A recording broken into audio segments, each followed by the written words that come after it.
एक पौराणिक कथा काफी प्रसिद्ध है जो हमें श्री कृष्ण एवं राधा जी के अटूट प्रेम की याद दिलाती है। कहते हैं कि एक बार नंदलाल काफी बीमार पड़ गए। कोई दवा या जड़ी बूटी उन पर बेअसर साबित हो रही थी।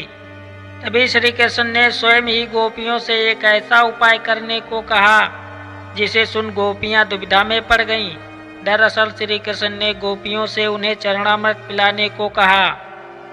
उनका मानना था कि उनके परम भक्त या फिर जो उनसे अति प्रेम करता है तथा उनकी चिंता करता है, यदि उनके पांव को धोने के लिए इस्तेमाल हुए जल को वे ग्रहण कर लें तो वे निश्चित ही ठीक हो जाएंगे। लेकिन दूसरी ओर गोपियां और भी चिंता में पड़ गईं।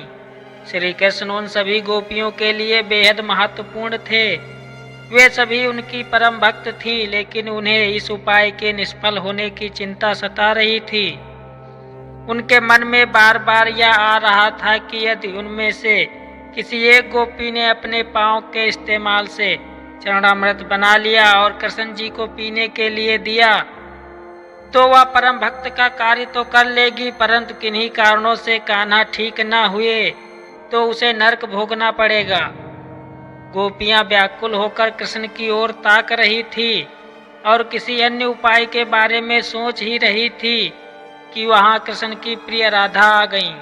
अपने कृष्ण को इस हालत में देख के राधा के तो जैसे प्राण ही निकल गए हों।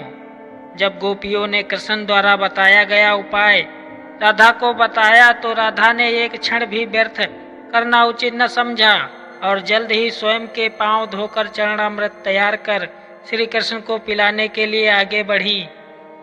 राधा जानती थी कि वे क्या कर रही हैं। जो बात अन्य गोपियों के लिए भय का कारण थी, ठीक वही भय राधा को भी मन में था।